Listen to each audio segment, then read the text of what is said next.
शेतकऱ्यांच्या कर्जमाफीच्या मुद्द्यावरून ठाकरे गटाचे खासदार संजय राऊत यांनी अजित पवार यांच्यावर तोफ डागली। कर्जमाफी देऊ शकत नाही तर अजित पवारांनी राजीनामा द्यायला हवा असं म्हणत संजय राऊतांनी अजित पवार यांच्यावर हल्ला चढवला। दरम्यान शेतकऱ्यांनी 31 मार्च पूर्वी पीक कर्जाची रक्कम बँकांमध्ये भरावी असं अजित पवार म्हणाले होते।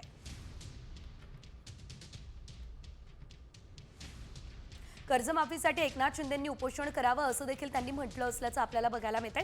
कर्जमाफी देऊ शकत नाही तर राजीनामा द्या असं म्हणण्यात आलेलं आहे। एकंदरीत आपण जर बघितलं तर संजय राऊत यांनी अजित पवार यांच्यावरती हल्लाबोल केला असल्याचं बघायला मिळालं।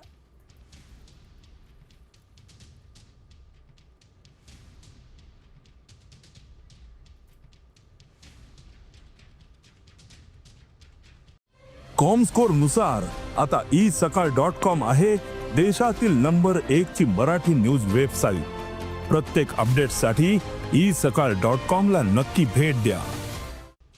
मी सवालाला रिप्लाय देताना पण सांगितलं सगळी सोंग करताय का, पैशाचा सोंग नाही करताय। इथं बसणाऱ्यांना किती लोकांना वाटत नाही की माझं आता आहे त्याच्यापेक्षा माझं जास्त असावं, पण का नाही तर आपली आर्थिक परिस्थिती नाही म्हणून परिस्थिती करून आम्ही पुढचे त्या ठिकाणी निर्णय घेऊ। आता तशा प्रकारची परिस्थिती नाही, त्याच्यामुळे या वर्षी पण पुढच्या वर्षी पण घेतलेल्या कर्जाचे पैसे भरा।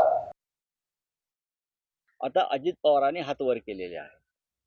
खरं म्हणजे अजित पवारांनी राजीनामा द्यायला पाहिजे। जर ते कर्जमाफी करू शकत नसतील आणि लाडक्या बहिणींना 21 रुपये देणार नसतील तर महाराष्ट्राच्या जनतेचा वचनभंग केल्याबद्दल त्यांचा राजीनामा जनतेने मागण्यापेक्षा त्यांनी स्वतःहून नैतिकतेच्या मुद्द्यावर राजीनामा दिला पाहिजे। ते मुख्यमंत्री असताना त्यांनी वचन दिलेलं आहे, त्याच्यामुळे त्यांना दाखवावं लागेल की मी वचनाला किती पक्का आहे। जर तुम्ही खरे शिवसैनिक असाल, तुमच्याकडे जरी नकली शिवसेना असली